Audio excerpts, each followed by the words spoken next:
Okay, while Kevin's getting the name tents, crucial part of this, let's get started. Thanks everyone for coming back for the afternoon session. We had a great morning plenary and morning panel and some great lunch, so very thankful for all of that. Our afternoon panel, the topic is the case for public and private investment in forming strategic partnerships with Native nations. And I think this is really around the whole, public policy and strategies for accomplishing a lot of the things that we talked about this morning. So we're really happy to have a great group, and I guess I'll introduce the speakers first. So we're going to do things the same way we did in the morning. I think we'll have more time for questions. We kind of give ourselves more breathing room in the afternoon. So we'll start with, each person will speak, and then we'll have questions after.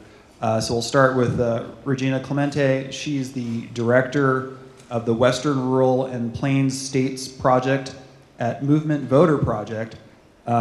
She's been working in movement, community, and political organizing for the past 22 years. Her experience includes managing teams and campaigns at Planned Parenthood, the Los Angeles LGBT Center, Acorn, Blue State Digital, I've raised some money through them, Brave New Films, and Movement Voter Project, where she serves as managing director through 2020. She has expertise in deep canvassing, grassroots messaging research, and managing diverse teams to achieve ambitious goals, super important today. She lives in beautiful Boise, Idaho with her family. So all the way from Boise, it's Regina. Thank you. Thanks so much, Dave. Super stoked to be here with you all today. What you guys are creating here in Nebraska and beyond is absolutely beautiful. Like Dave said, I'm Regina Clemente. I'm born and raised in Los Angeles, the unceded territory of the Chumash, Gabrielino, and Tongass tribes, and I now currently live in Boise, Idaho, more unceded land, unsurprisingly, of the Shoshone, Bannock, and Northern Paiute. And organizing and helping make change is what I've done since college and beyond. I always tell people I have no other skills, so let's go to those. And I've been organizing for over 20 years now, and just for the last 4.5 years, I've been in a funding space. And so through 2018, 19, and 2020, I was the managing director of Movement Voter Project, which is a funder but not a foundation. So what we do is we organize individuals and communities of wealth to redistribute it to grassroots organizing.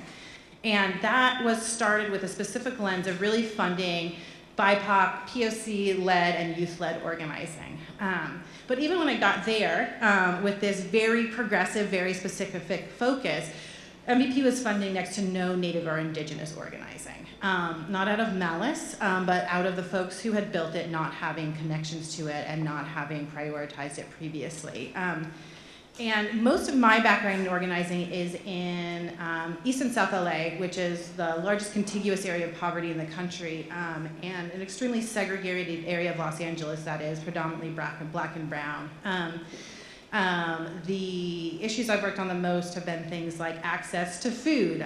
We were doing very small endeavors on that in LA where you weren't allowed to grow food on the parkway or the blank sidewalk space that was supposed to have grass in LA. And so what we did is we built for 5 square blocks, we went and offered people if they wanted those parkway gardens, we would give them materials, we would help build them, and we'd help give them all the seeds to start. And through that, we were able to get the city to back down on their policy and say that anyone could grow food anywhere on public lands in the parkway like that through LA City. And so my access to food justice and now kind of leading towards food sovereignty has been sporadic and kind of through smaller campaigns like that. But through starting a new project out of Movement Voter Project, which is called the Western Rural and Plains States Project, where basically I had moved to Idaho from living in California my whole life, and it became very clear to me how little investments red states like Idaho and Nebraska get. And it also became increasingly clear to me how hurt in modern day Indigenous communities were being through policy and through a lack of funding and the organizing in those communities. And so the Western Rural and Plain States Project, which is way too long of a word. It's also called RAPS, so I'll refer to it like that for now. Really decided to focus on 10 states between Alaska, North Dakota, and Oklahoma, and kind of anything red politically and rural in between, including Nebraska. And I have been super humbled and deeply honored to get to work with organizations in those states over the last year and a half since its creation, to both focus on electoral work, organizing, and community building. And my first introduction to Nebraska was Regenerate Nebraska, and Graham and Laura over here, who then introduced me to Luis. And when they started talking about their MAIA regeneration project, we're thinking with Luis's crew, with their crew, and more folks throughout the city who are really interested in making sure that there is food sovereignty and food access and justice. I was just blown away by how folks were organizing across tons of lines of difference, but also along so many lines of similarity. How Graham and team and Luis were bringing people together from different communities, different parts of Omaha, and different parts of the state to really try to create not just a place for food sovereignty, but a place where folks can actually create a new economy in a time where our economies where I work, which are mainly extractive fossil fuel economies or traditional farming economies, are really in a terrible place, right? As we're being told that we have to make all these changes to save our planet for the climate, but we're also not being able to say, and here are all these great well-paying jobs over here that let you do that. And so what became super clear to me was the absolute need for developing new economies, and that through regenerative agriculture and creating food sovereignty, that was one of the best ways to go. And so I work with now Graham and Luis and crew here. I work with folks in Alaska who are working on regenerative kelp farming and other types of regenerative farming, and it's been a huge education for me because we don't obviously solve the problems of the planet without people who are willing to really rethink things or go back to ancient ways and traditional indigenous ways of doing things. And so just a little overview of work that RAPS is funding. We're funding the MAIA Regeneration Project. We're working with folks in Alaska on hunting and fishing rights. Right now, we're especially looking at basically corporate ocean farming, corporate trawling, where they go and scrape the bottoms of the ocean and both take all the fish, but also throw away a lot of the fish without using it. And in the meantime, Alaskan Native communities and small family fishermen aren't being able to do so. Salmon are dying at record rates, as folks may know, and a lot of this has to do, yes, with climate change, but also with how we've just let corporations take over our food sources. Working in other places like Montana and North Dakota and Alaska on utility justice and energy justice, which someone mentioned before, right? We have folks who aren't even able to keep their utilities on due to kind of corporate takeover. And working on conservation and organizing things around like stopping the CO2 pipeline. That's coming through here and many other states around here, hopefully not, trying to stop it coming through here. And all of this is with the goal of putting power back into the hands of Indigenous folks who haven't been given the resources or a fair shot at actually having a place in leading and changing policy as well as leading and changing economies.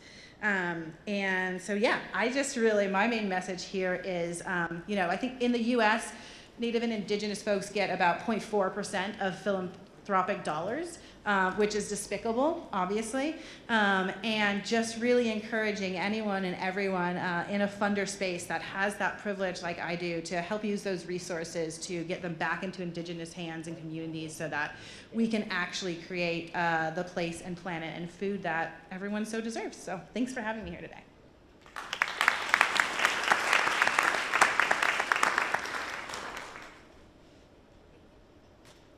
Thank you so much, Regina, for sharing with us your experience.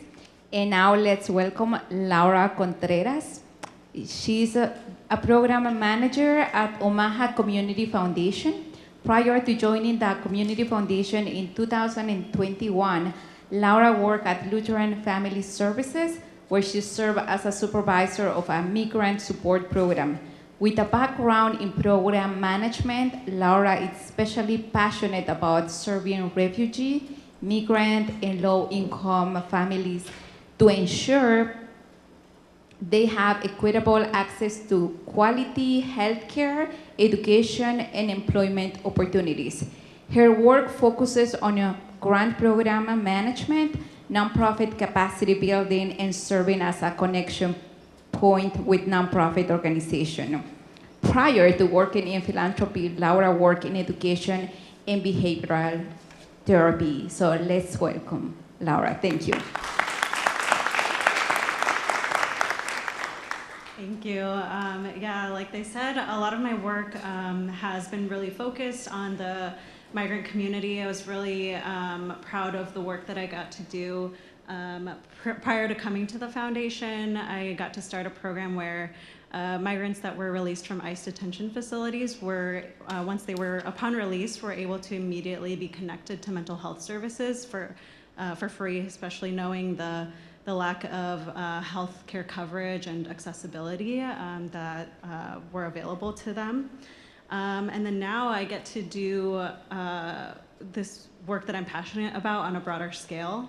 And get to really look at different areas of community need that need those resources and can help drive some of those conversations. A lot of my work today at the foundation is really facilitating some of those grant committees that are resident-led so that they can have the power to make investment decisions on what projects can be funded in their own communities. So I'll keep mine short and sweet, but yeah, I'm really happy to be here as well. Thank you.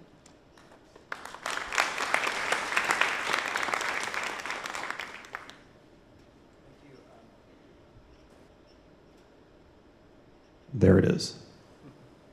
Next, we have Dr. Stephen Cornell, who is the co-founder and co-director of the Harvard Project on American Indian Economic Development. Huge thought leader in the space. He's a political and cultural sociologist with substantive interest in indigenous self-determination, self-government and development, and in processes of ethnic and racial group formation. In recent years, he's focused on assertions and enactments of self-governing power by Native nations in the United States, in Canada, Australia, and New Zealand, and on related policy issues. This work has included extensive collaborative research and consultation with Native nations, communities, and organizations in all 4 countries. Dr. Cornell retired from the University of Arizona in March of 2018, but continues his research in these areas. So welcome, Dr. Cornell.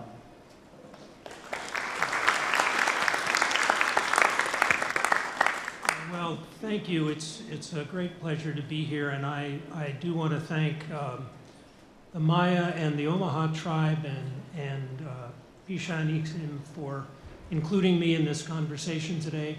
I found this a fascinating morning, and I just want to acknowledge the pleasure of listening to the previous speakers talk about extraordinary initiatives that are going on in so many nations across the United States. And it reminds me of something that I think we're seeing emerge over the last 2 decades, which is this growing international network of indigenous innovation and sharing. And I use the term innovation. One of the great innovations is the reaching back into the past and finding the things that you can bring forward and use today.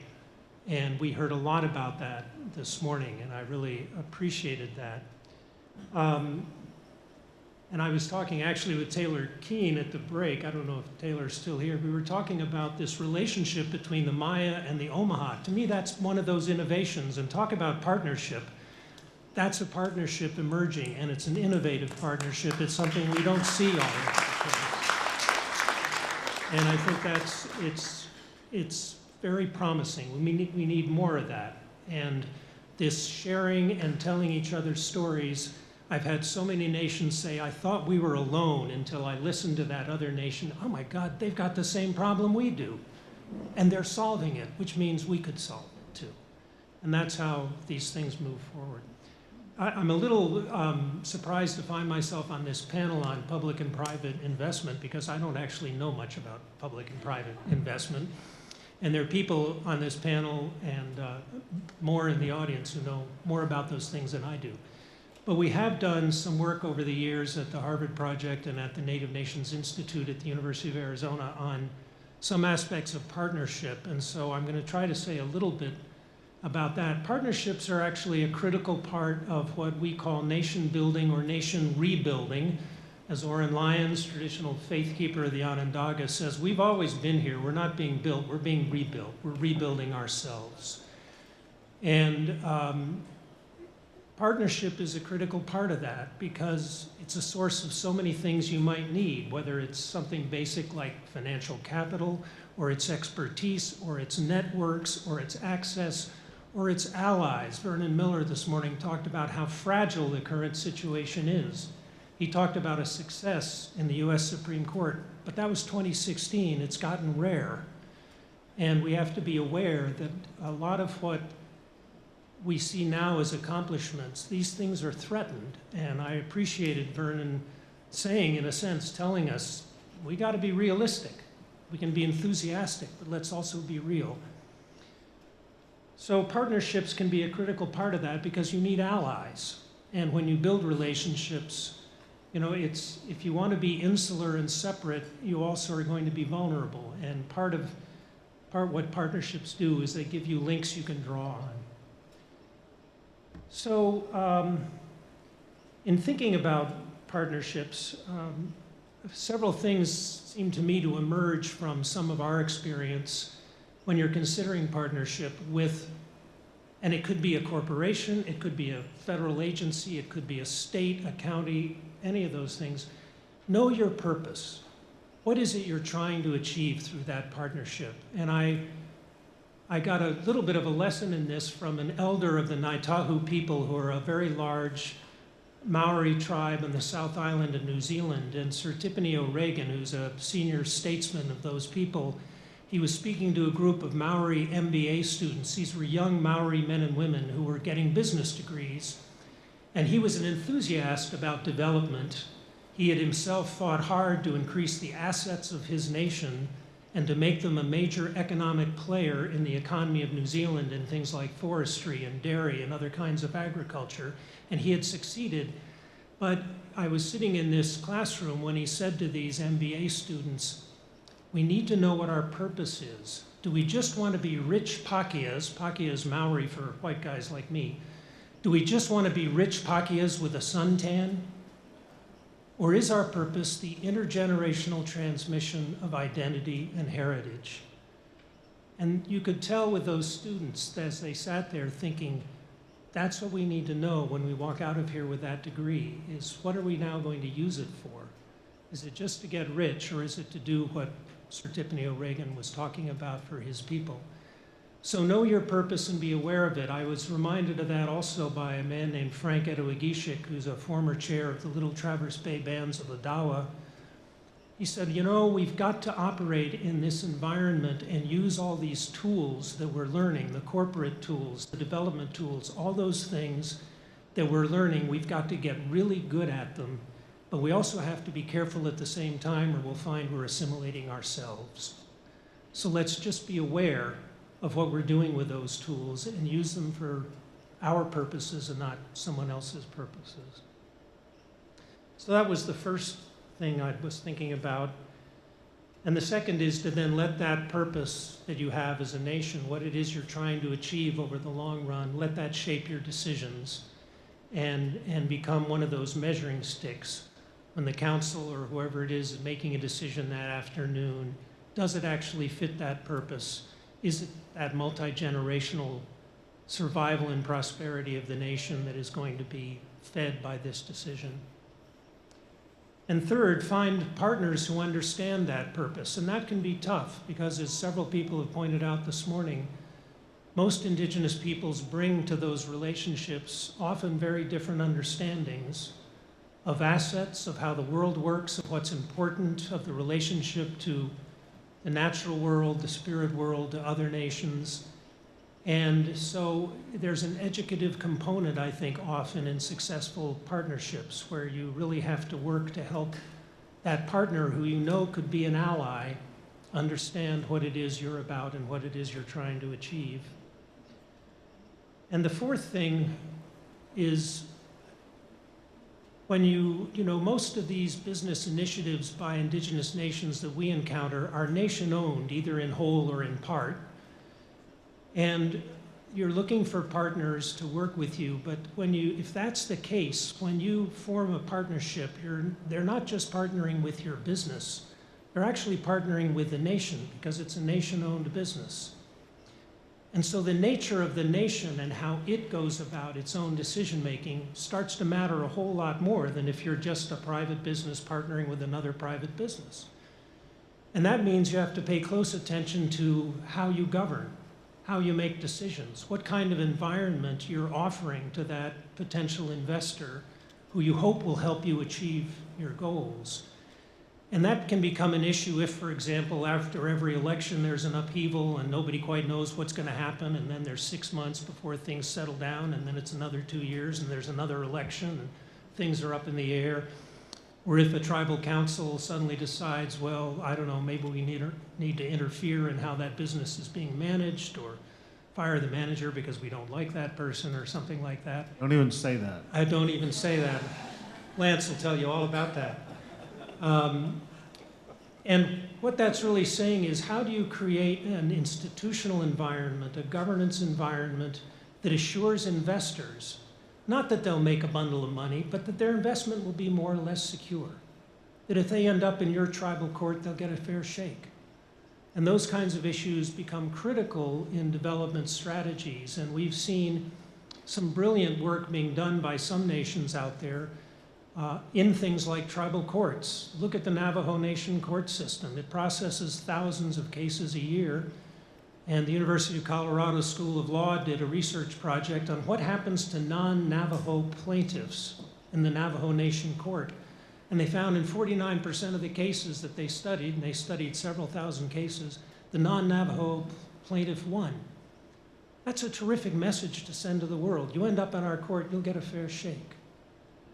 So those kinds of institutional considerations become important in the longevity and success of partnerships.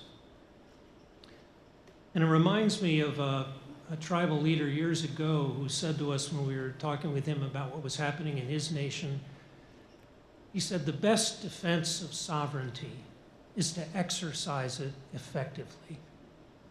It's your track record.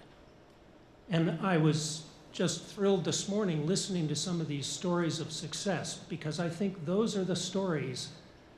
That's not the moral argument for sovereignty. It's not the legal argument for sovereignty, and we need both of those. It's the evidentiary argument for sovereignty that says it works. Self-determination is a strategy for success. And to the degree that we can marshal that kind of evidence, that becomes part of the defense of your right to govern yourselves and pursue development in your own ways by your own choosing. And I think that's the point. It's the point of partnerships. It's the point of why we're here today. Thank you.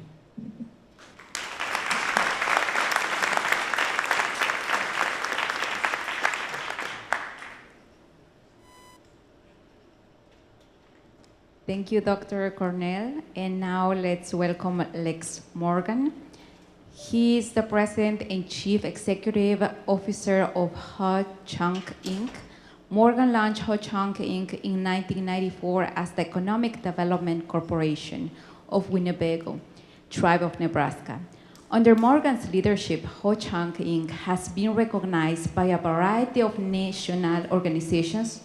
Morgan earned a bachelor's degree in economics from the University of Nebraska and graduated from Harvard Law School in 1993. He's a member of the Minnesota Bar Association. Morgan is an enrolled member of the Winnebago Tribe of Nebraska. Welcome, Lance Morgan.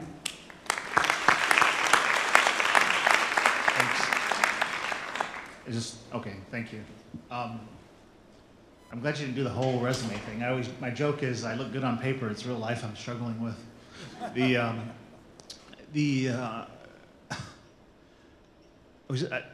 This is about partnerships, and I was thinking about what I would talk about today. Somebody asked me at lunch, and I said, I don't know. I haven't got there yet. I'm busy, right? And I came here primarily because some friends of mine are on this panel, so I really wanted to participate. And this has never been done. I have usually travel or fly to these kinds of events, so I really appreciate this happening. I run Adjunct, Inc., and just for those who don't know anything about it, It started in my apartment, I guess, and, and then it went to a house. And we still have the house. We put our accountants in there. They don't care. You know, we just send them popcorn and cookies, and they're okay. And now it's sort of an international company. And the first year we did 400,000 revenue, and last year we did 360 million. And we have 1,700 employees, and we're about to hire 2,000 more. For if anyone from Nebraska here, have you heard of the Warhorse casinos yet? You're gonna hear a lot about them soon, right? We just took over gaming in Nebraska. I'm kind of surprised myself by that, but we changed the constitution of this state and got 69% of the vote against overwhelming political opposition from people in power. You know, and so and I guess that's a partnership because we partnered with the horse tracks in Omaha and Lincoln, and now we will have a gaming facility in Omaha, Lincoln, South Sioux City, and maybe a couple other places, right? And what's interesting is that people immediately started attacking us, trying to eat our lunch. I said, I haven't got a bite yet. You know, when you're an Indian tribe, everything you ever had has been taken of value. I mean, your land, your forest, your minerals, your children for a while. I mean, I think they're trying to change that too at the Supreme Court. And so we're coming at this like we expect that to happen again, and we're fighting back. You know, I think Senator Vargas is aware of it. You know, we're starting our own political operative group, community relations, I think we're calling it. But we plan on putting $1 million or $2 into it, right? Which I'm sure he's glad to hear. And we're going to protect our interests. And it's interesting, guys, because when we started out, we weren't sure what kind of corporation to be. You know, we don't want to be too Indian or too white. I'm half Indian and I'm half white, but for purposes of this conversation, I'll be 100% Indian. But we decided after about a couple years, screw it, we're going to self-validate. You know, we're a tribal corporation owned by a tribe. Our board is all tribal members. Our executive team is all tribal people. We wouldn't be doing it if it wasn't right. We don't have to question ourselves. What you have to understand, I was just at the powwow. We had a big event, and my job was to sit there, eat Indian tacos, and talk to my family and friends. And at the end, I got to carry a flag down because I was in the military. And that was my role there, right? If you think you're the CEO of some big corporation, I'm nobody there, right? I mean, my uncle had more power than me because he was judging the drums, right? And so I was just a guy walking there. So understand what the corporate guy does in our community. My job is to make the money, right? And that's about it. I mean, somebody called me a hired hand once. And in America, the CEO is sort of revered, right? You know, that's our new thing. And in my community, it's not quite that way. I'm a businessman with a law degree. I'm not to be trusted. Trust me on that, right? The Harvard thing, you think that's cool, but it kind of works against you. We have two now. Our Aaron Point, who did our farming, by the way, which is I just love, you know, he went there too now. And so we're going to start our own society along with somebody else in town. We have 3 now. Anyway, what's interesting about the farming, and hopefully you guys saw that, was we started farming just because we were getting screwed over. And they said, what do you know about farming, Lance? I said, nothing. My dad was a farmer when he was a kid. You know, we had a cool logo. But we'll figure it out. I mean, corn, potatoes, tomatoes, we figured it out. We know what to do, right? And now it's a successful operation. Everything we do is sort of progressive and gradual. And we figured out a way to sort of create an environment of success. Ho-Chunk Inc. is a corporation in our small town, but we're one of many entities that we've created. And so we've created a system of multiple institutions that work together, and we have a tribal government that's enabled it, but they're not necessarily 100% focused on it. They're running the government. And what we've done is emulate the outside economic model a little bit. The college is a separate entity. Our farming is a separate entity. The casinos are a separate entity. The hospital is a separate entity. And we've created these institutions that all cooperate and work together. We started our own nonprofit. We give them $150,000 a year, and they've raised about $80 million for our community, right? And you couldn't do a better investment than that. And if you were to come to our community, we built a town from scratch called the Ho-Chunk Village. It's a new urbanism style, healthy community that you can walk around, shop, cultural exhibits, all these kinds of things, because our town wasn't that great.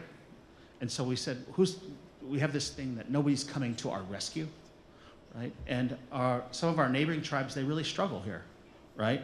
And I tried to do some things for them. I almost got fired. I bought some housing lots in the town of Walt Hill, no reservation. They tried to fire me. But so we're focused on our own community and building it up. And every little piece of it, as we've gained economic power, we're trying to do it. And our mission is to create jobs and economic self-sufficiency for the tribe. And I wrote something in our annual report in 2015, and I said, what I want to do is create a virtual cycle of expectation and opportunity for success, where it's not just the anomaly, where your family was successful, you're sitting at dinner, and your kids, you know they're going to college, you know they're going to be successful, you know they're going to have the exact opportunities as everybody else. We are an opportunity machine. And we had $360 million in revenue last year and 1,700 employees, right? You know what that means? I get to decide, right? If this was if I was born 20 years before, my dad was a roofer and a farmer, I would have been the smartest roofer in Omaha, right? Instead, I'm the CEO of an international corporation. And so what I'm trying to do is figure out the way to create those opportunities. And as far as these partnerships go, you have to understand, nobody wants to partner with us. They do now, but it didn't work that way in the beginning. On the tribal situation, the tribe is the public sector. Although we are owned by the tribe, we're actually the private sector. And so our job is to make the money. We're partnering with the tribe. We use their advantages, we use the grants, we use their capital, we use the sovereignty of the tribe. So we do our own public partnerships, public-private partnerships in our community. And there's multiple entities inside our tribe that do it. We're just the biggest of it. So we've become insular and self-reliant, and that's been tough, but we've had to learn how to do it. We've had to get smarter, and now here we are, right? And there's this little thing we have in my office, and it's a magic wand that I ordered on Amazon.com, and it's got a little star, and it's pink, and it's sparkly, and it's the Ho Chunk Inc. magic wand. And I wonder sometimes if somebody, archaeologists will find it.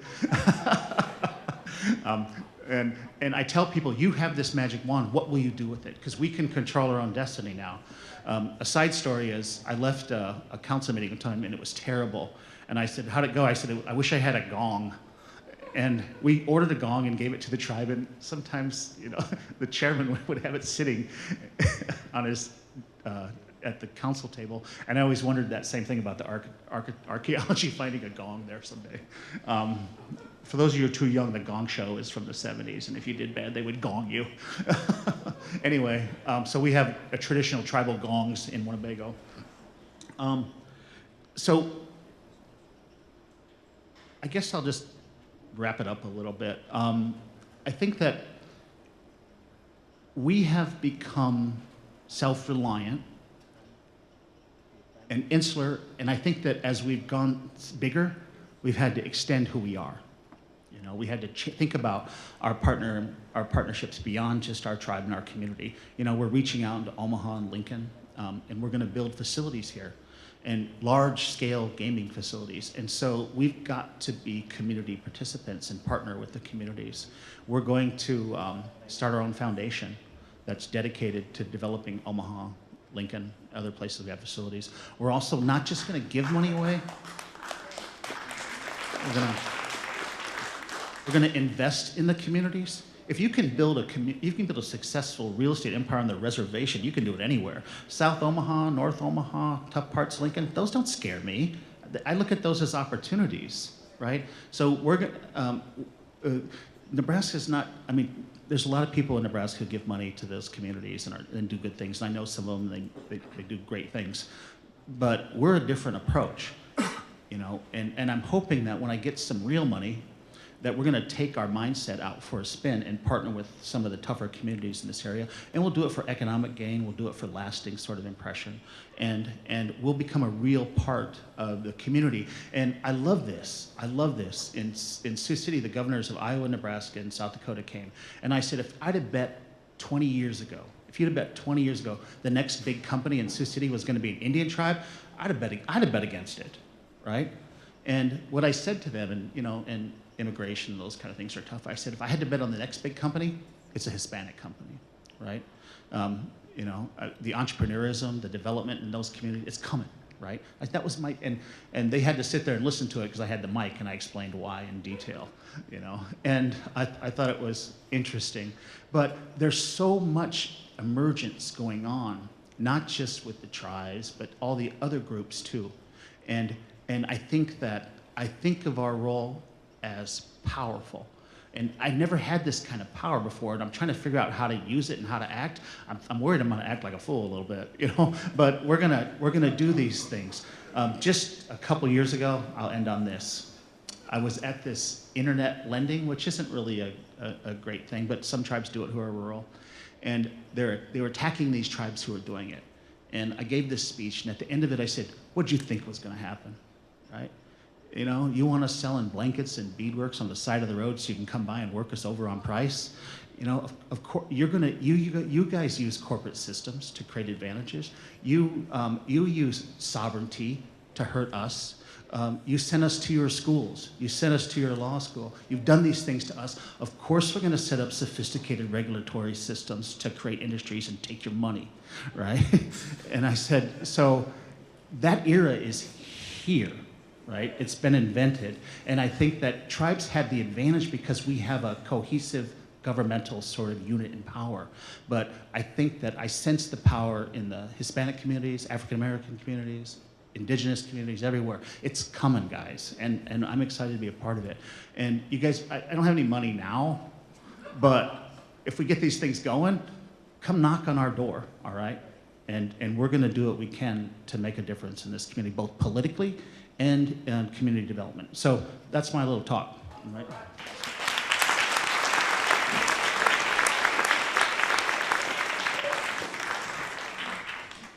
He's only saying he doesn't have any money now because there's 2 politicians on the stage and he doesn't want to get hit up later. That's what that was. Thank you, Lance Morgan. Finally, rounding out our power panel, State Senator Tony Vargas. We're so excited to have him here. He represents the 7th, if you want to just applaud now, that's totally fine. Represents the 7th district, which is where we are right now, right? Is that? Other side. Other side of the district. Okay, other side. That's okay. So close, adjacent. I adopted the area, that's fine. We're Vargas adjacent. Covers all of downtown and much of southeastern Omaha. First generation of his family to graduate college.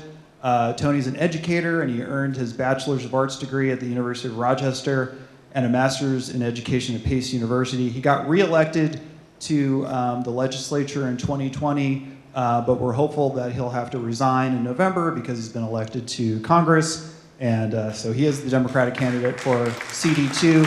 And let's hear from Senator Tony Vargas. Thank you very, very much, David.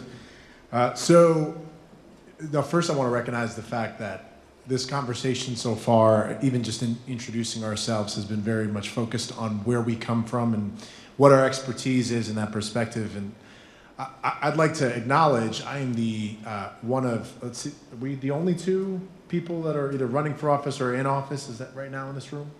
We got Mr. Priester there. Oh yes, we got Councilman. Yes, perfect. Okay, so there's 3. So the point that I want to make from my perspective, I serve as a state senator. I'm going to pull this up here because it's a little bit easier. I serve as a state senator.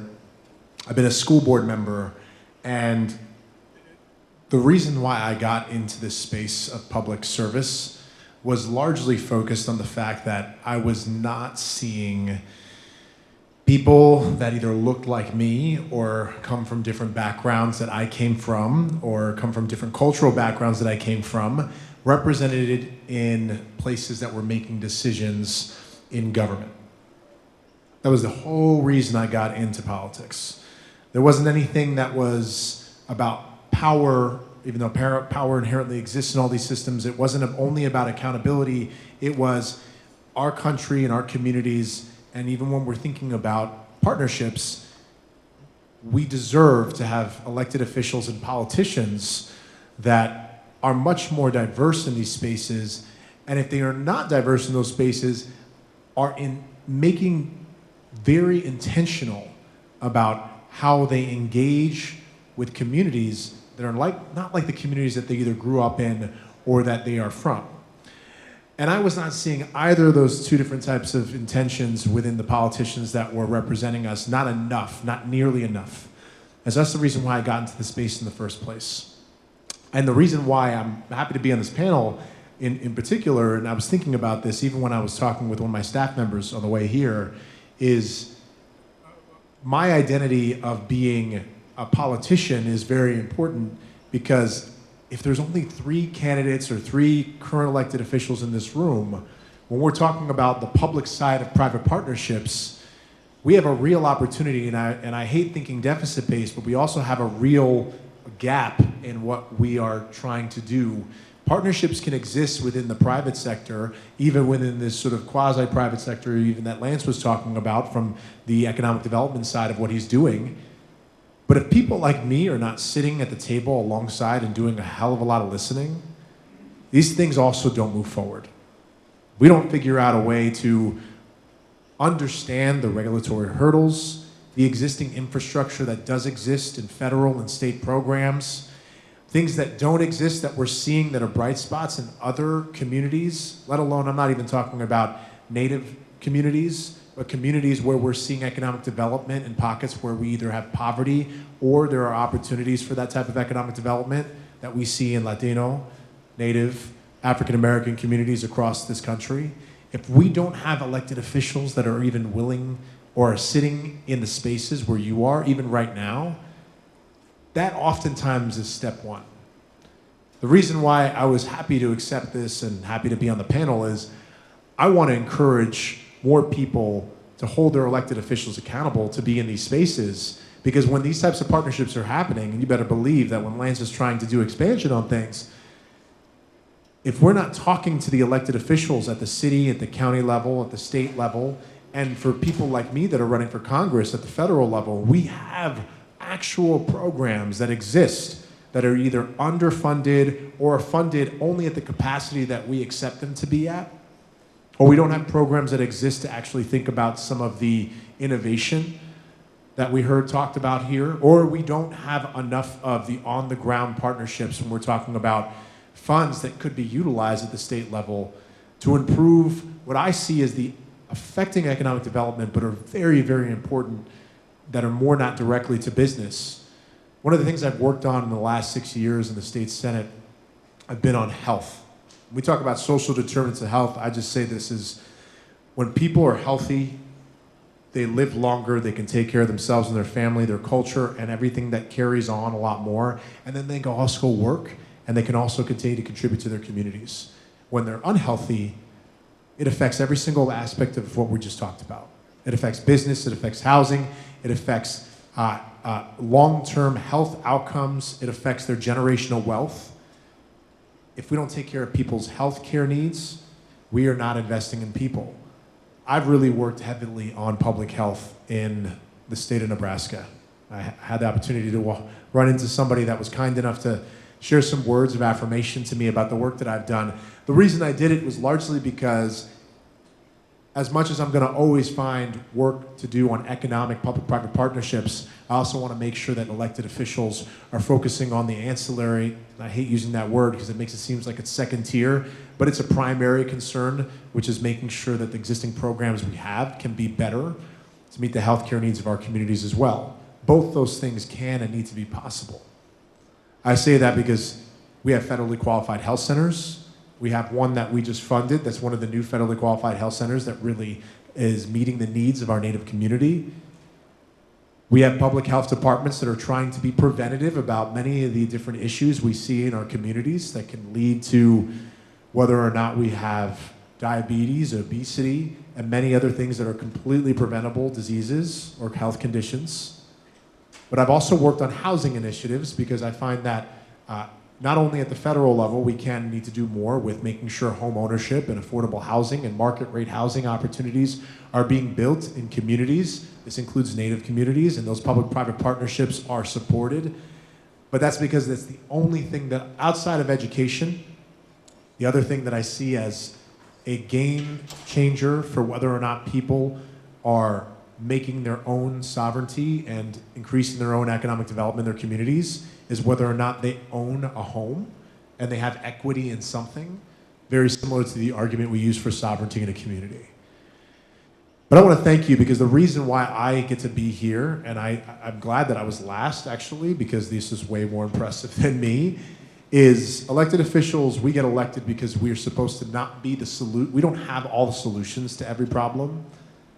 Kind of similar to what Lance said, I have a resume, and the thing that I find the most impressive that I tell people about me is I am willing to listen, I am willing to learn, and to be in the spaces where I need to learn as much as possible to be part of the solution and actually solve some of these partnerships and problems that we see in our communities. That is my job.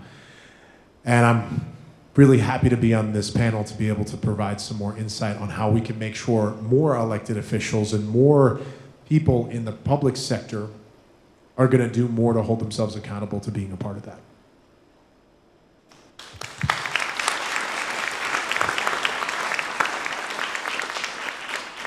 Thanks. It always takes like more than you think of it. So thanks so much to our panel. We are now, we have plenty of time for questions. We had a helper this morning with the microphone and bringing it around. Are there any helpers? Oh, are you sure? Okay, thank you. Okay, so raise your hand if you have we've got several hands popping up already. We'll start with the in the back because you did not have a chance to. You're the one in the back, sir. So you get to go first, but wait for the mic.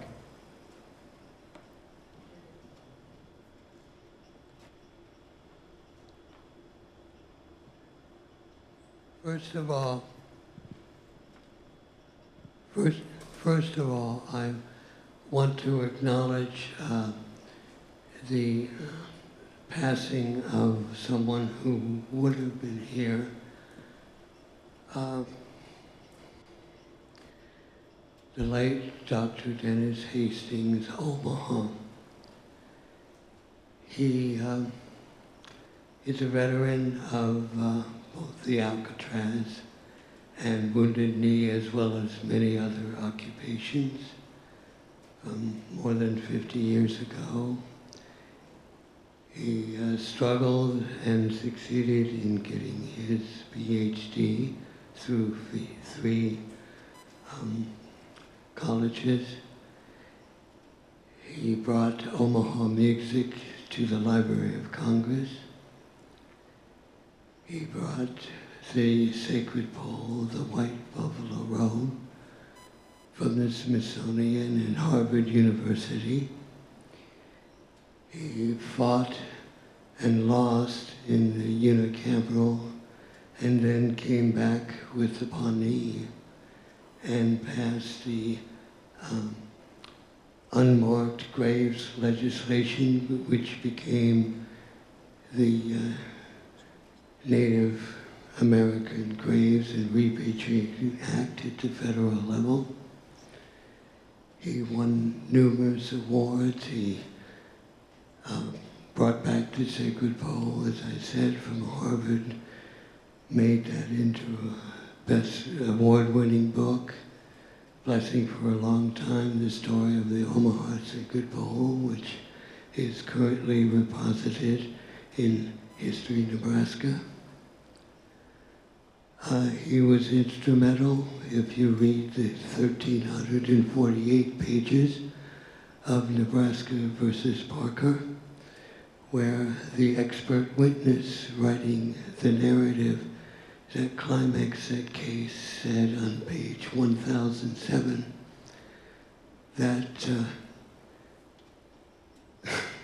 by far the most detailed account of the loss of Omaha lands during these years was in his unpublished dissertation, along with Dr.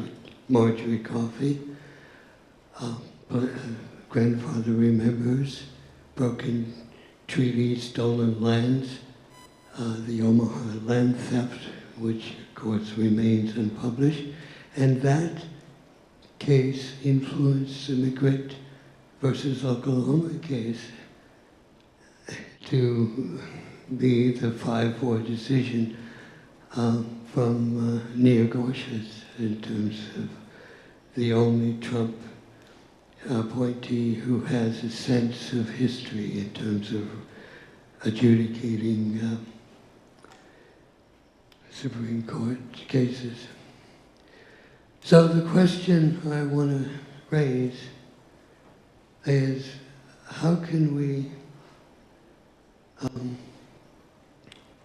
eradicate war where, since the passage of the National Security Act of 1947, created permanent war, forever war, and documented $50 trillion has gone to support in the 20th and 21st centuries, the 19th century foreign policy of the United States. When President Ulysses S. Grant said in his second inaugural address that either the Indigenous, the Aboriginals of the then frontier become educated or civilized or face wars of extermination. And then he goes on for several sentences talking about the evilness of wars of extermination. Because if we don't, as an American people, address that 50% of the military budget supports the multinational corporations, not defend the American people, and that's where the money is going that could build schools and build up North Omaha and South Omaha and the Indigenous people. So that's the real question, elephant in the room, that tribal sovereignty really challenges. The more tribal nations exert their sovereignty like the Omaha could and would if they, as a people, really understood the meaning of Nebraska versus Parker, which is that if the United States were to be dismantled today because of the 1854 treaty to and for the Omaha have the only reservation on the continent that has the legal authority to declare itself an independent nation if the United States were to disembark from the planet. So that's the question I really want to raise, is the connection between all that is being discussed today and our current 20th and 21st century policy that carries out across the world on foreign shores the 19th century policy against indigenous people of wars of extermination.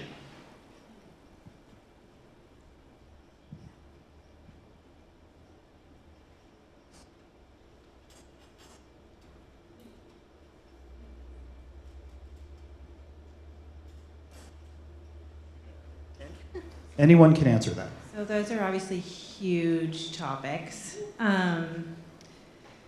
I think from my little tiny place in the world, my experience has been two things. One, it's real hard to get the government's wealth and the wealth they control, but if you ask other people with wealth to give, they often do. And so the whole model that my work is based on and that I work in partnership with folks on is there really is infinite wealth in this country that has been built upon the backs and the lives and the soil and the water of indigenous folks. And it is up to them to give back to help build back. And so that's one approach, because again, like waiting for the government to reprioritize their war budget to actually give it to life and hope and people is something I've been hoping for my shortish life, but I haven't seen a ton of progress on that. Now, when Tony gets to Congress, I'm sure that will all change. So simple. And the other part is getting our people making those decisions. And we all know that's been getting harder every day, right? Voting rights aren't just being like taken out at the knees in this country. In many states, they've already been shot in the head, right? If we go, there's challenges here. If we look at Kansas, folks can actually get felonies for registering voters now. Things are more and more challenging.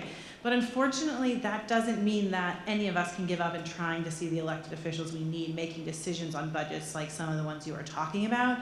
And so going outside of our comfort zones, constantly to be talking to folks we think who can give financial resources, and going outside of our comfort zone to talk to voters who might not understand yet the importance of voting for someone, say up on this panel or out in the audience, or might not even know the elections are going on, are the paths that are slow and painstaking and hard, but I think they are the paths there.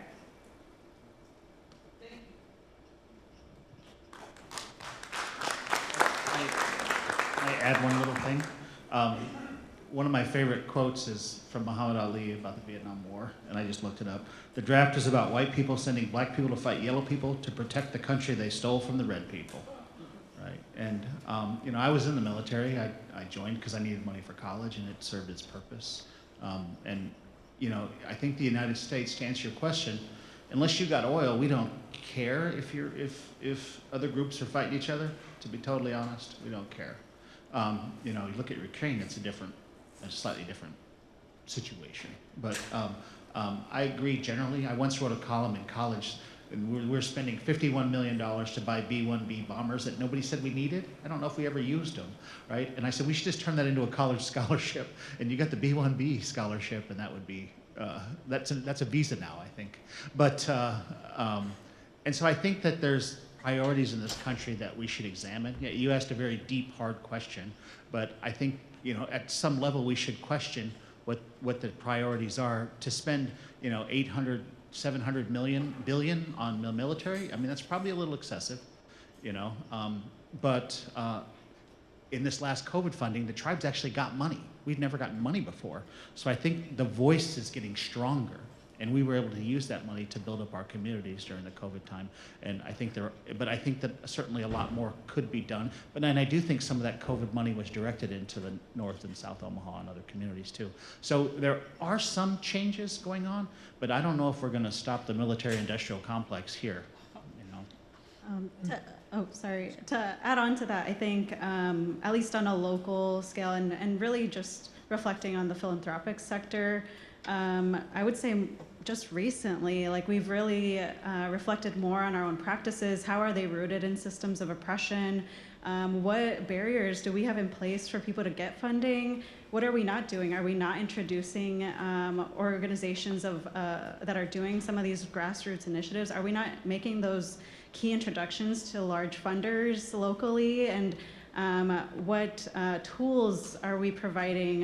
One of the things that the foundation does that I would say differently, we provide the grant writing coaching for free. We facilitate introductions, and also you know, providing funding for building organizational capacity among nonprofits in Omaha, and like, you know, enabling that strategic planning, and so that the programs that are serving the community are not just surviving. They're not worried about how they're going to pay their staff to serve the community, how are they going to pay rent and just run their operations, and rather put them in a position where they can progress to another level of funding.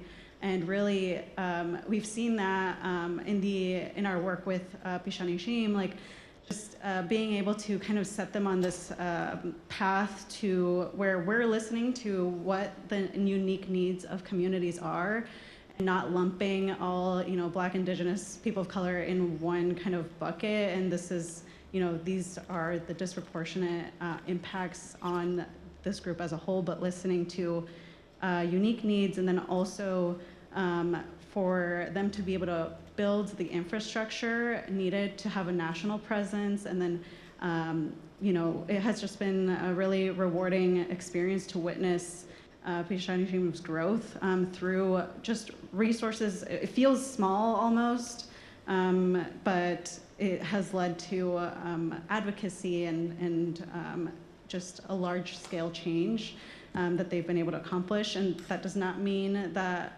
we're experts at all, but it means that we have to continue to reevaluate our own processes through an equity lens and assess kind of what barriers are still in place to access significant sources of funds.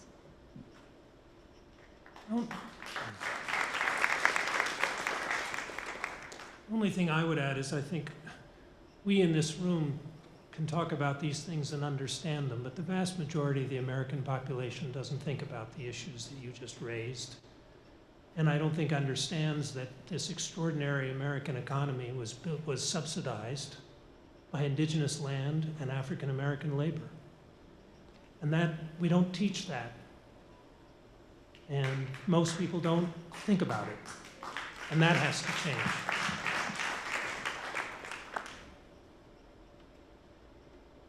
Yeah, next question. You go first. You're new. Dewan. Hello, my name is Dewan. I wanted to kind of more ask about the question around economy. So when we're talking about economic development, big question that comes to me is, well, what kind of economy are we wishing to develop? Because as we've seen, the systems that we've built upon, plastic and disposable, extractive, those types of things aren't sustainable. And culturally speaking, African traditions are rooted in cooperative economics. Something that I'm personally interested in is bringing that word forward and saying cooperative and discussing and demonstrating what that looks like. In the state of Nebraska, we have a filing called a limited cooperative association. So instead of a limited liability corporation, I'm working with a group to file as an LCA, one of the few that I'm aware of in the state. We're one of 8 states in the country that has the LCA available. It's simply a format. But I think it's important that the words that we're using to describe the systems that we want to implement, that we break them down and explore them. And if we have to create new terms and terminology and new language to describe our experience, and that should be welcomed. So my question is to use, what is your experience or knowledge in cooperative economics, and how do you perhaps integrate that into the work that you're doing? And what are some things that you could share with us, and how we can build that collectively? I think that I operate at scale, and it's hard to be perfect from an environmental standpoint at scale. But where I can, we do what we can. If you come to Winnebago, we have 2,000 solar panels, and we put them on the elders' houses and things like that. Windmills, those are too hard, they break down. So we're all about the solar panels. We try to do things in a way that are environmental. You looked at, I think you guys are farming, I think we do 1,000 acres of organic. We didn't farm any farmland, but we have, I think, 6,000 we farm total, but we didn't farm anything 7 years ago, and we didn't do any organic before that. And so you have to think of it as a process. And something that gives me encouragement is the young people all want it.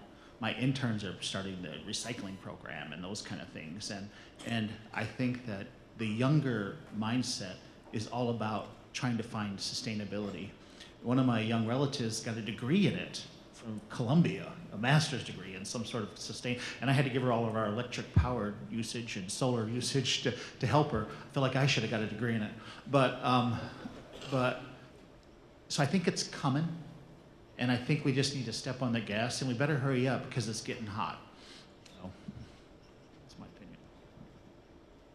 A couple of things occur to me. One is, I think we heard a lot about that actually this morning in the food security panel, where a number of the initiatives that were talked about really fit the kind of criteria that you're talking about. And I actually think I can't think of a lot of them off the top of my head, but we've seen a number of tribes that I think are doing creative things in traditional industries. So one example is the White Mountain Apache tribe in Arizona, which has a substantial timber resource. And most timber companies in Arizona, they clear cut without paying any attention to anything other than we need the trees. But when you clear cut, you damage the riparian areas, you damage the animal populations, you limit in human use of those resources. The White Mountain Apaches, in their forest industry, they don't clear cut. They manage their forest for maximize water use, it's an arid environment, maximize elk populations of high quality, and they have a very high quality elk herd, which they in fact market to very rich hunters who like to go shoot a White Mountain Apache elk. And you can only do that if you have a White Mountain Apache guide who can tell you about the elk and tell you how to hunt them and so forth. And they only selectively cut because they learned long ago if you clear cut a forest, elk calving rates drop. So they've taken this resource, and furthermore, it's a resource to their own people. Certain kinds of hunting and aspects of it are limited to Apache citizens only. But they treat that as a complex, multi-use resource that has all kinds of benefits to the nation. Some of them financial, some of them spiritual, some of them subsistence, you name it.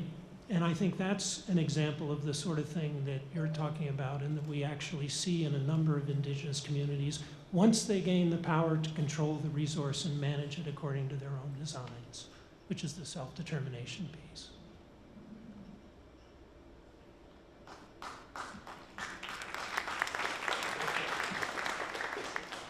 We've got time for more questions. One other quick thing about cooperatives is nonprofits are starting to look at the cooperative model and use that. I think the challenging things with the few that I've been loosely connected to is even starting a cooperative takes capital, right? And so I think the more that funders and foundations can be thinking about helping start up nonprofit cooperatives and economic models that let them thrive on their own without as much dependent on funding and foundations is really, really helpful.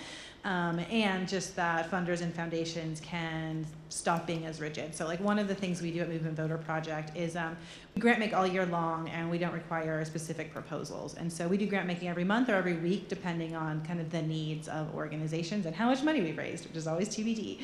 But I think really combining kind of loosening requirements, trusting the folks in the field to use funds how they know are most appropriate, and one of those things being starting their own economic cooperatives through like a nonprofit model is one way some orgs have been going to try to have that freedom. I want to mention one thing that's a good idea we should share probably in our community. And I asked our nonprofit lady at the time, I said, what do we really need? And she said, we can get grants, but we can't get the matching dollars for them, so things don't ever happen. And so I almost got thrown in jail. Like the state is always trying to throw me in jail for something, but I said I wasn't going to make a racial determination at the cash register anymore for cigarettes and for gas tax. You know, I said anybody who comes here pays the tribal tax, and so they wanted to put me in jail. Anyway, we won, and we took the money and we put it into a community development fund. And anybody with a good idea for community development, community betterment, or community endowment can come forward and we will provide 50% match. We won't do payroll, but we'll do anything. We've funded like 50 some small grassroots projects in our community, from small to very large scale. And I think that figuring out your niche in your community and maybe creating one thing that can solve multiple problems is probably a good suggestion. And a lot of the things that we funded have been the smaller, environmentally sort of conscious type things. And so I felt like I should mention that.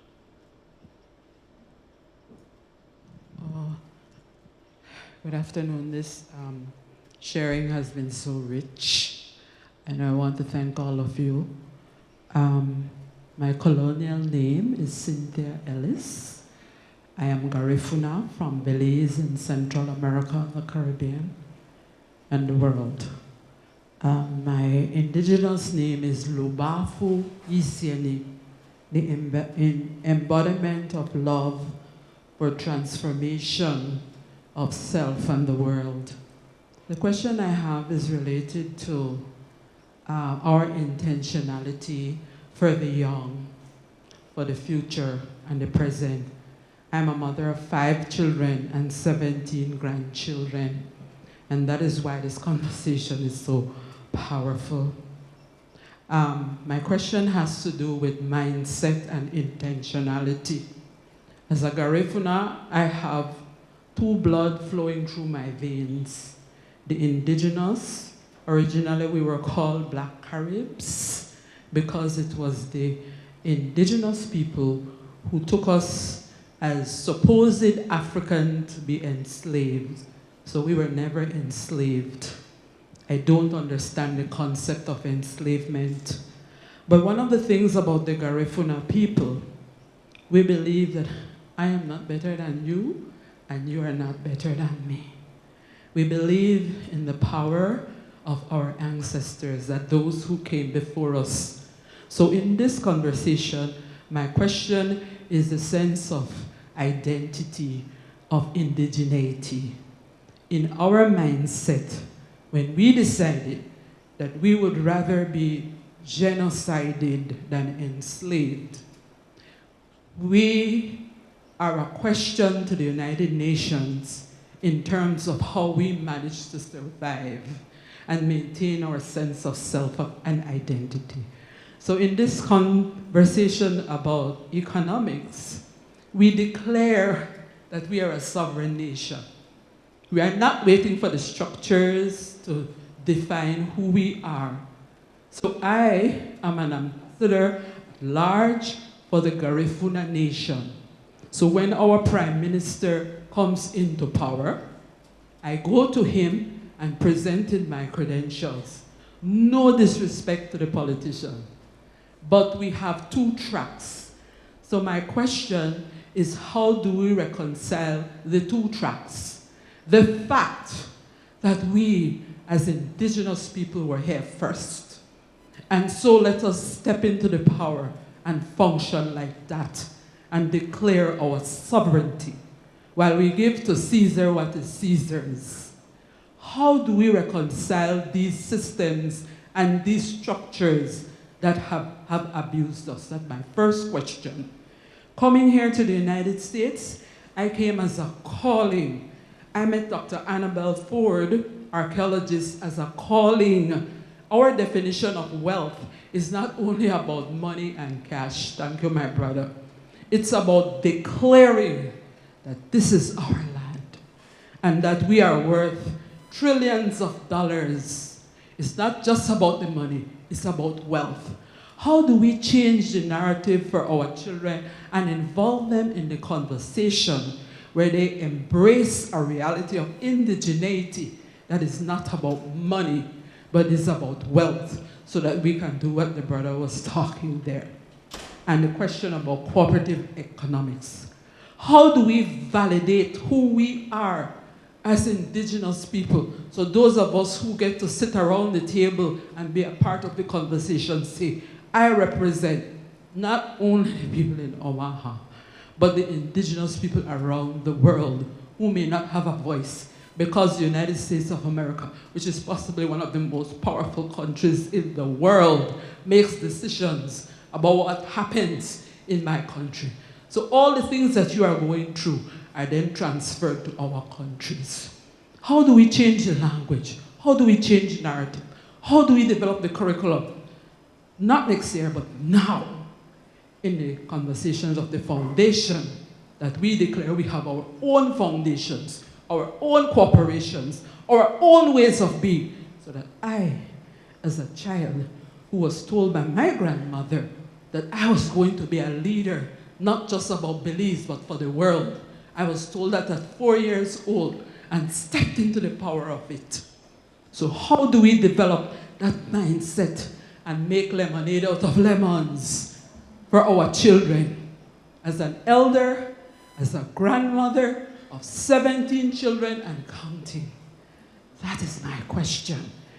How do we acknowledge? I just went to Los Angeles, and the lady, I can't remember her name, Bass, she's going to be a mayor of Los Angeles, and she says to me in this campaign, thank you for being here, because the largest immigrant population in Los Angeles comes from Belize.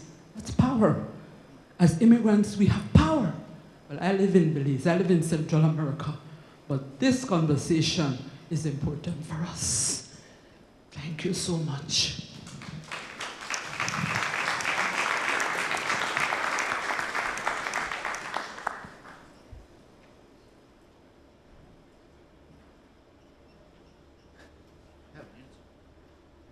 go next.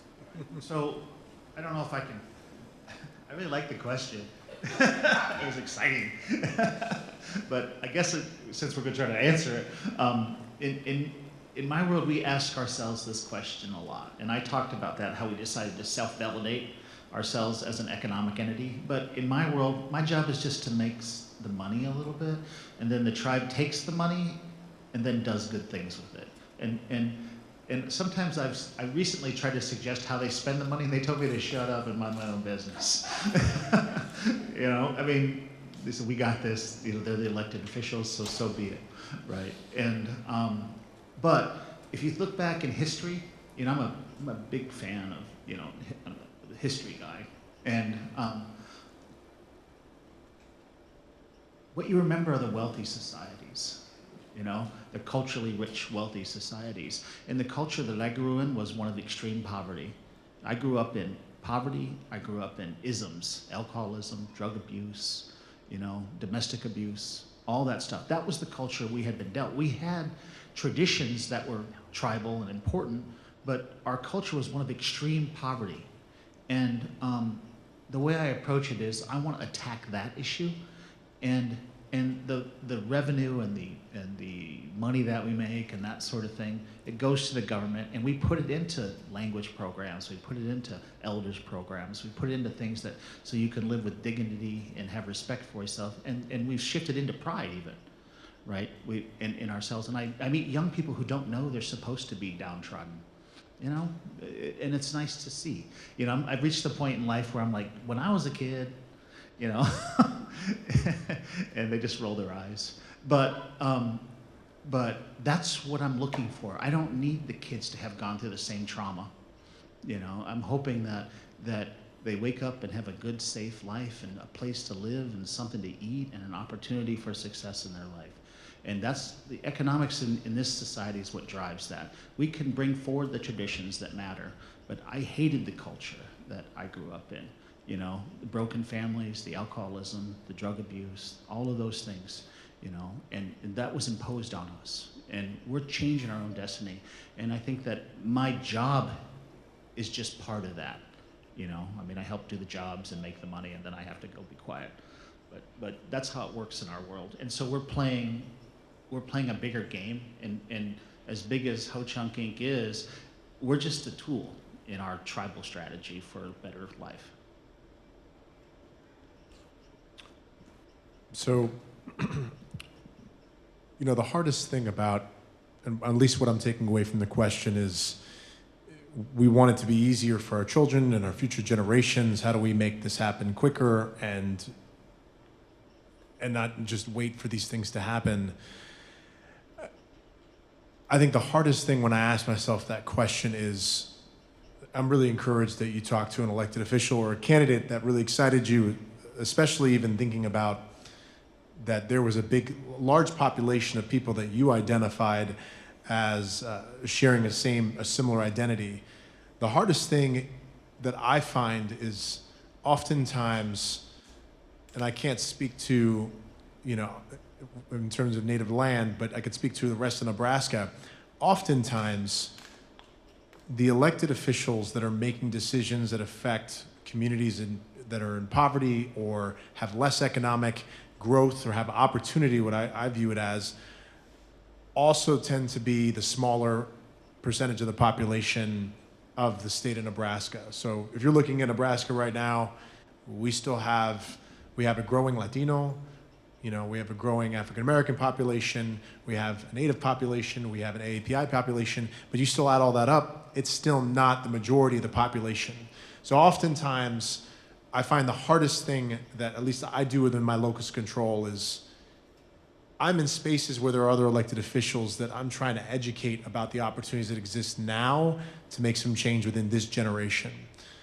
The best example I can use is when I was fighting for public health, and specifically thinking about public health across Nebraska, not just impacting my community. I was trying to educate people that had never seen poverty before, also had never seen what generational health disparity really looks like. Everybody in my family has been fine, is what I would hear from them. And I'm like, okay, you might have been fine, but I can why don't we have you talk to a community that has had significant health disparities their entire generations so that you can better understand why we need to make these investments now. The hardest thing that I find that we have to do is the representative of our population doesn't match to the people that are hurting the most.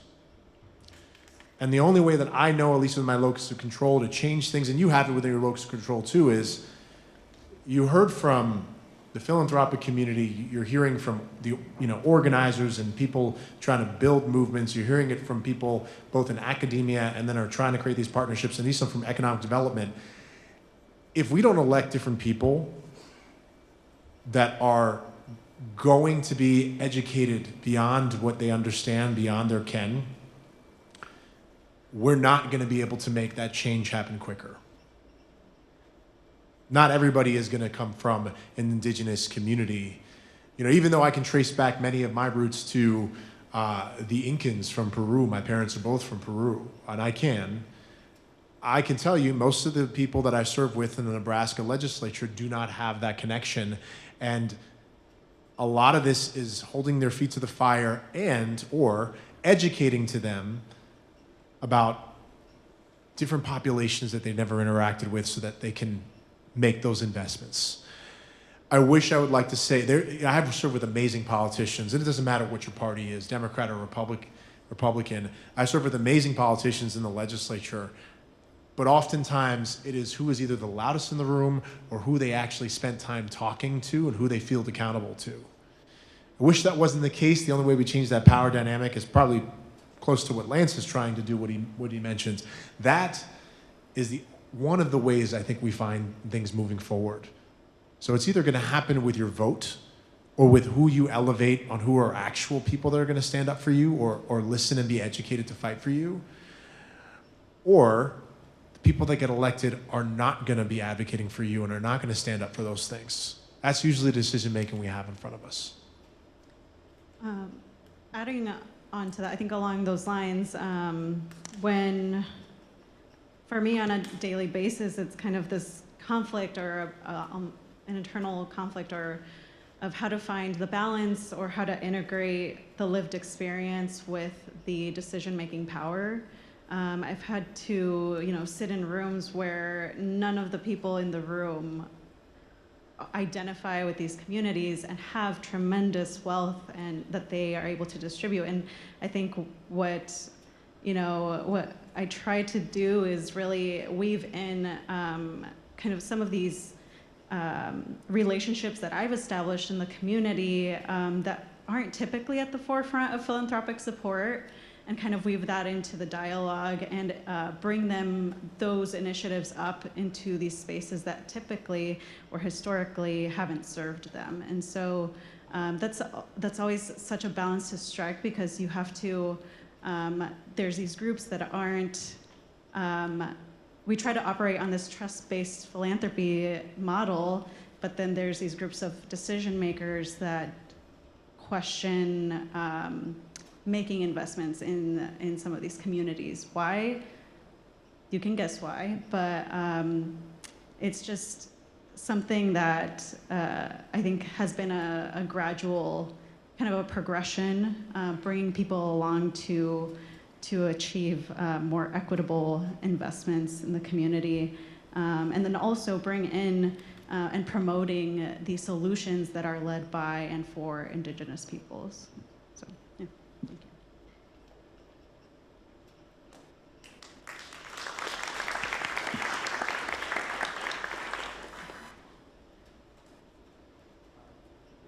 Oh, ladies and gentlemen, Graham Christensen, the patron saint of this room.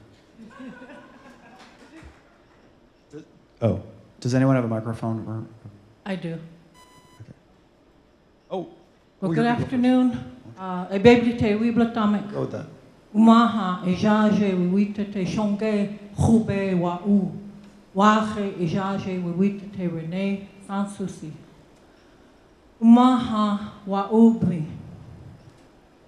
And to say to all the people who have traveled here from a long distance, Vatite Uda, it's good you're here. Welcome to Omaha country. We're in the city of Omaha. This is named after our people, the Omaha tribe. Traditionally, Omaha land. And we're talking, you know, and listening to everyone. And it frustrates me. Just as what Laura had said. That we're struggling all the time, people of color. We're always striving to make things work for our families, for our communities, no matter where we live. Not only as Native, but people of color, as we say. As an educator, I do a lot of presentations.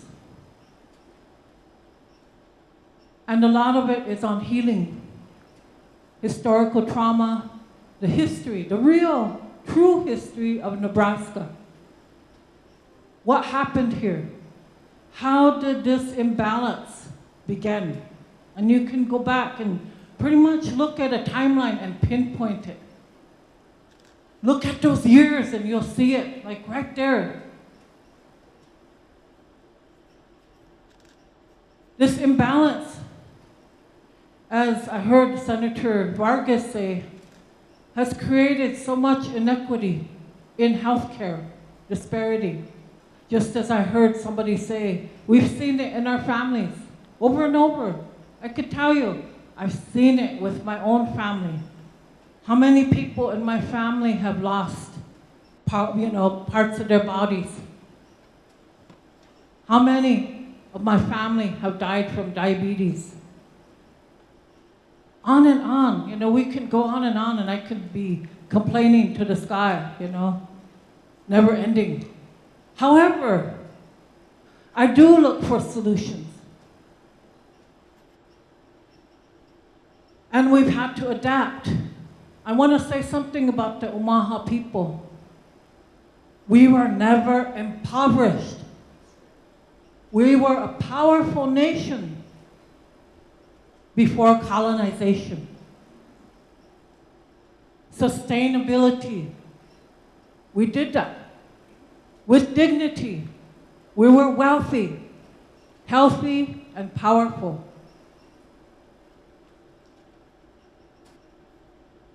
And then all of these things happen. You know, from all of these federal Indian policies, et cetera, on and on. And then, you know, to come to where we're at now. So when I think about economic sustainability, redistribution of wealth, indeed, I agree with everything that's being shared.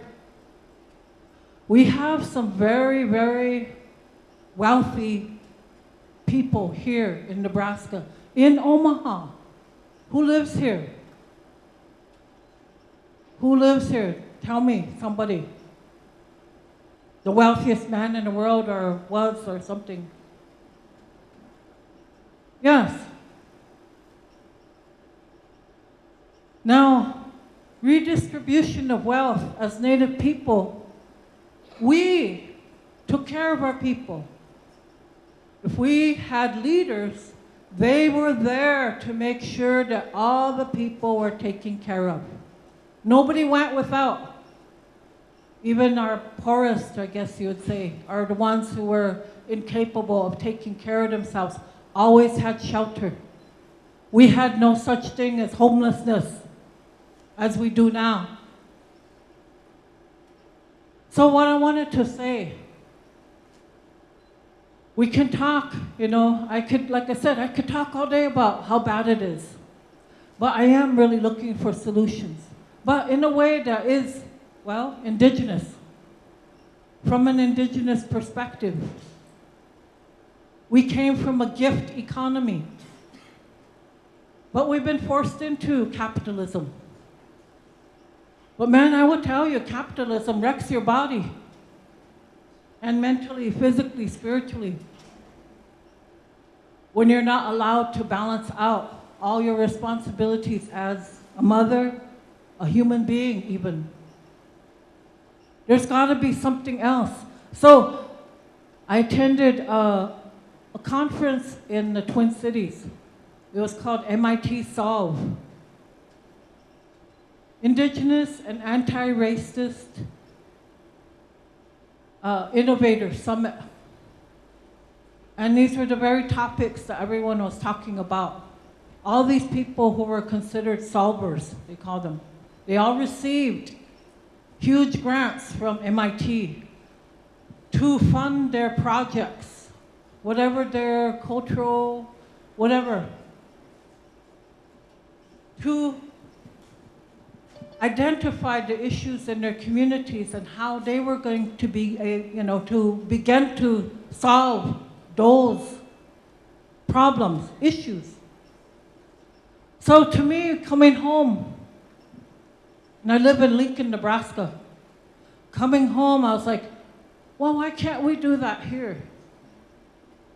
Why can we not have something like that here? Not just for our indigenous people, but for all these communities who are struggling. Like, I've heard some of that being mentioned, but overall, again, when I look at the kind of capital that we have here, it can happen.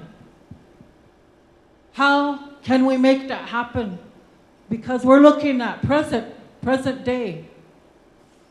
And when you talked about the youth to Lance, I totally believe in that.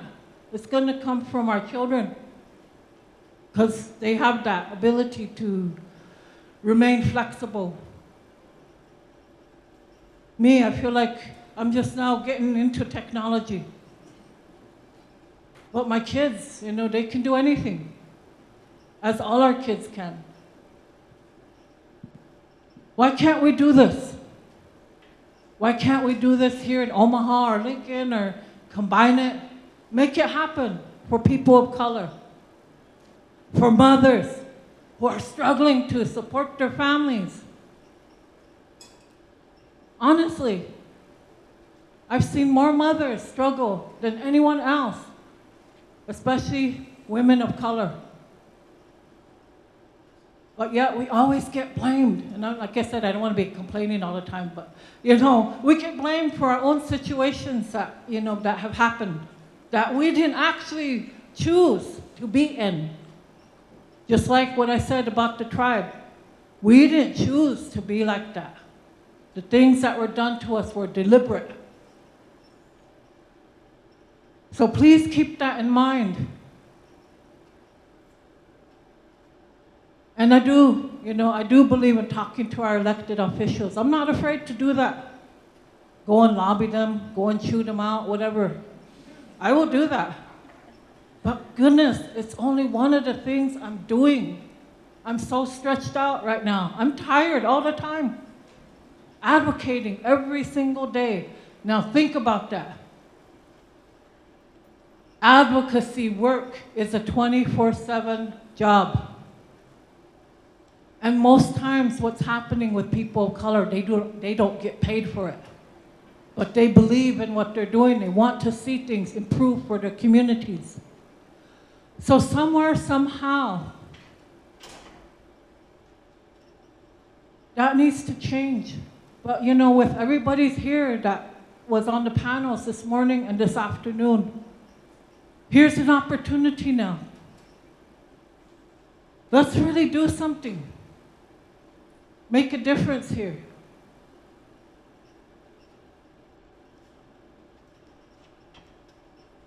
But how are we going to do it? Can we look at a model? Can we create a model? Whatever that would be. I'm more than willing to help, believe me. I do this kind of work anyway. So thank you. All my relations.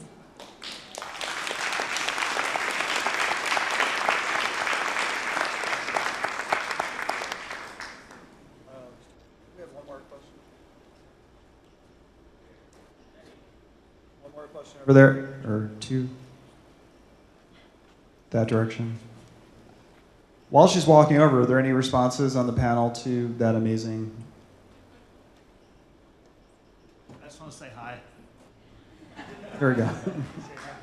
Yeah, we all agree with everything you said. And hopefully, you know, as someone who was part of organizing this, you know, maybe this will lead to what you're talking about. I don't see why not.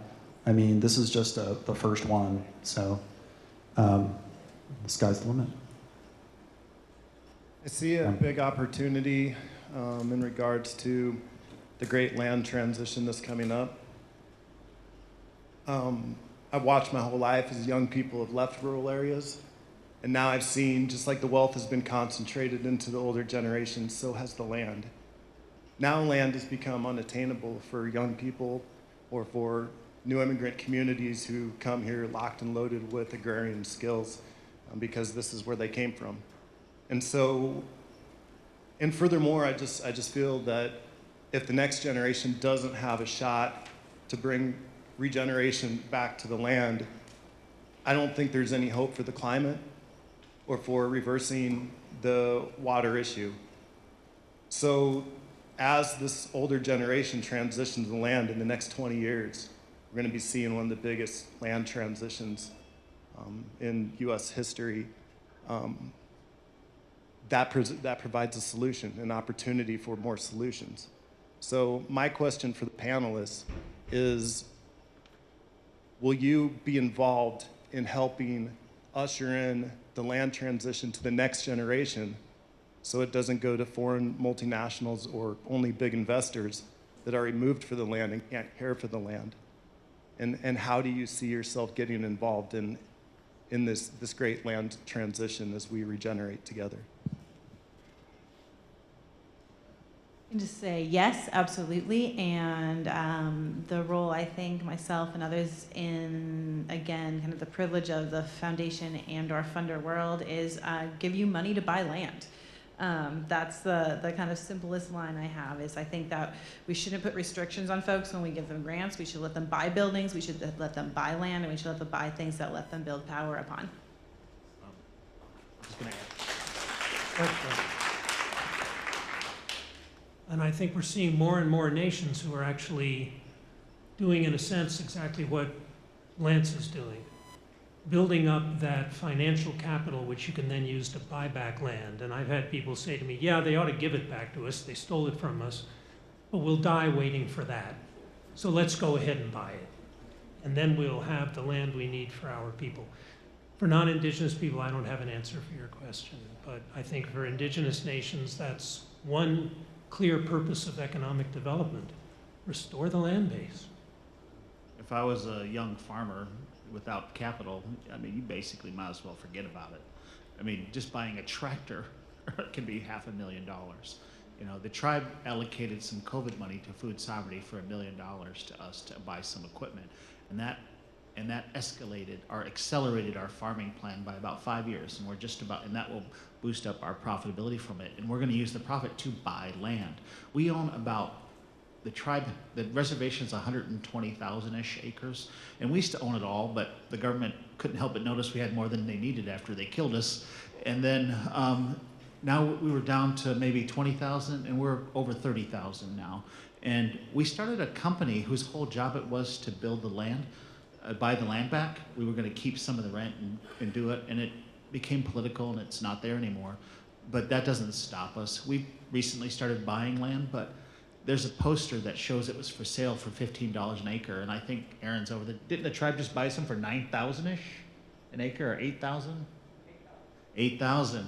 So 1 acre, $8,000. And the problem you have is that you've got to pay the debt on that, you've got to farm it, you've got to do all this. The economics doesn't work.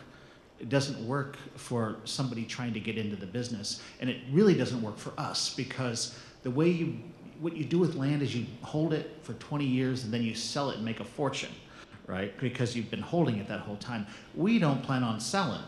So the only thing we could do is get about a 2% return on capital.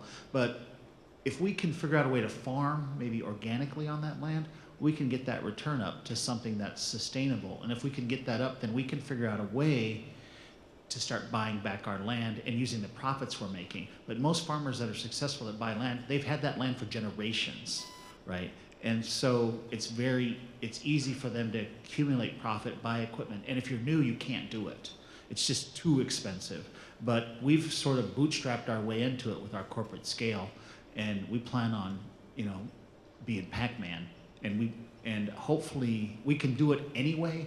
But hopefully this gaming stuff we're doing here in Nebraska is going to accelerate that. And I'll be long gone, but future generations, we will own our land, right? And we will never sell it. And it's going to be hard to get, but we're going to figure out a way to do it. And it's something that we're heavily focused on in our community.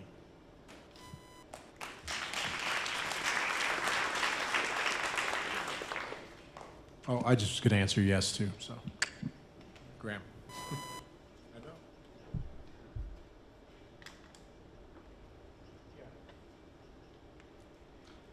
Tony, when you get elected, put something in there, the farm bill for the Indians, will you? I wanted to say thank you for each and every one of you for being on this panel, and for Dave and the Mayans for putting this on. This is probably the fourth one that I've attended over the years, and it's always good to have these issues talked about. And there's a lot of things that, as our native community here, I was born and raised in this city. My parents are gone. I had lost a brother, but my dad worked hard, and he left us a home. But that home, because we live in a red line district, for those who don't know, that means the bank is not going to give you a loan for whatever. I even had my brother's girlfriend who made good money as an RN. They wouldn't give her a loan to fix up this house because it was in North Omaha, because it was in a red line district. That's wrong. My dad worked hard for that house, and we came very close to losing it. My brothers rallied on myself. I exhausted my savings to save that house because my 4 brothers would have been homeless. Our Omaha people, we have been here for thousands of years. And they were on the verge of being homeless.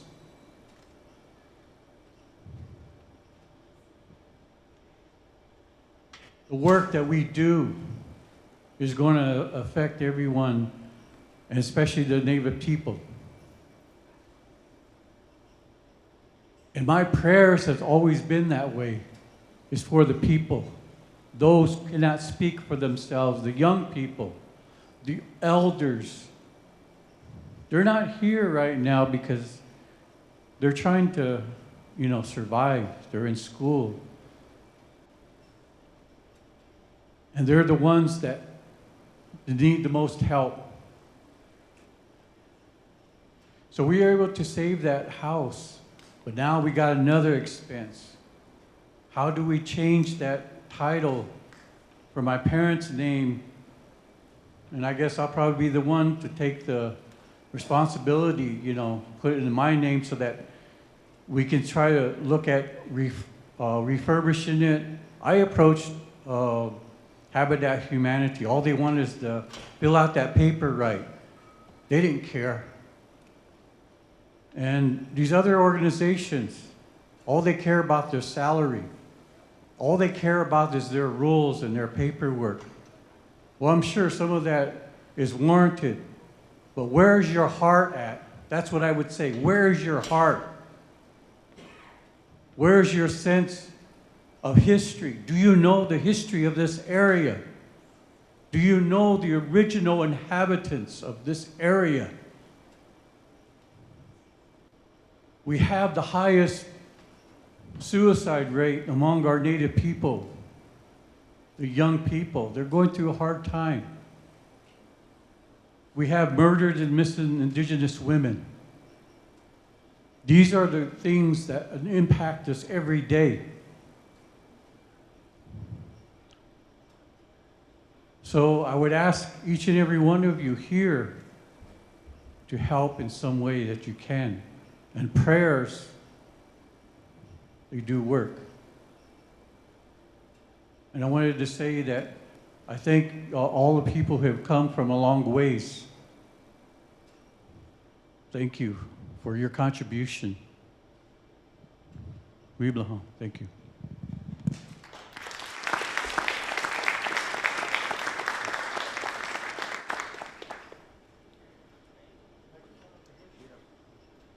We're going to take this last question, please. Thank you so much. Hello. I'm also an Omaha tribal member. I'm a student here at Metro Community College. I studied for healthcare information management and is becoming a birth doula. I have studied in my previous course with healthcare information management that the healthcare industry pollutes at least 90% of the pollution in the globe globally, and had came across green healthcare. In my recent visit with a hospital, I asked during a blood pressure cuff, does this get cleaned off or does this get thrown away? Majority, all of their products that get used get thrown away and aren't recycled. I've had studied and found out that a lot of the materials that get thrown out produce chemicals in our air. And I just wanted to see how could this be more advocated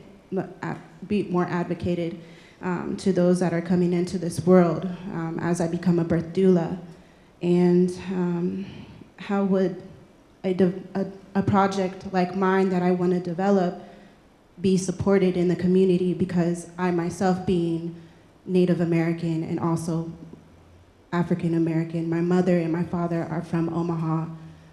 I graduated from Omaha Nation as well, and I just feel like this, being able to find out how much pollution is being brought up into the world, how can we get more healthcare providers, or like myself would see an office be generated and run off of green energy, like solar panels and whatnot. I would love to see that our younger generations be able to get into something more green healthcare. And that is all. That's my question.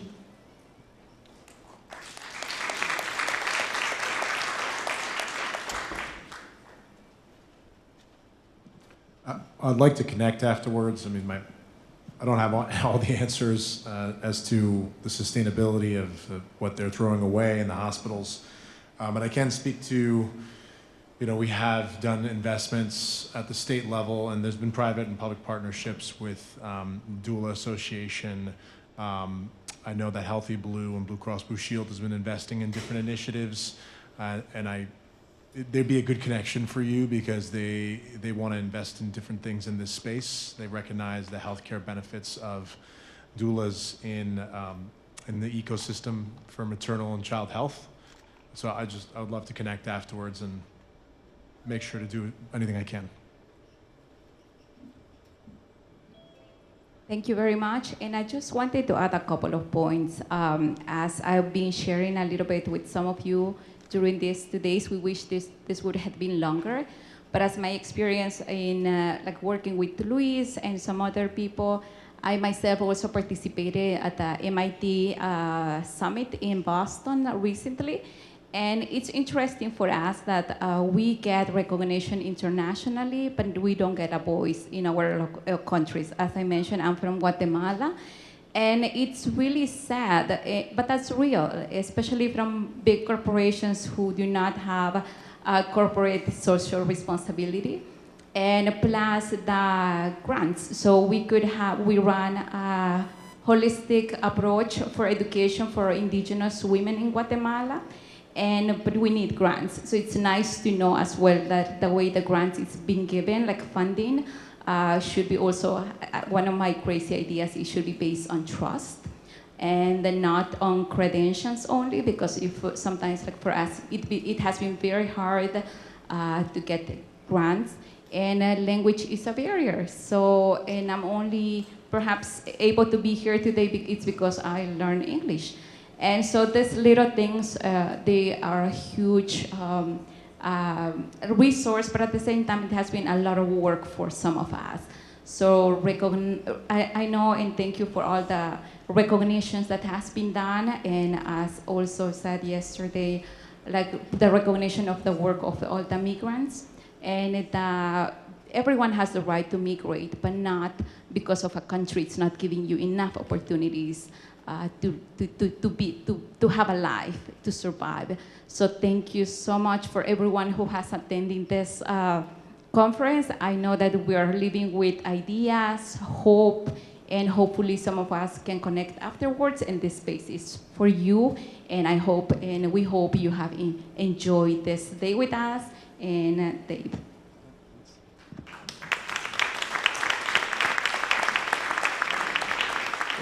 It's been an honor to co-moderate with Lidia and learn so much from her. And I just want to say thank you so much to this A-list panel. So one more round of applause for these folks. And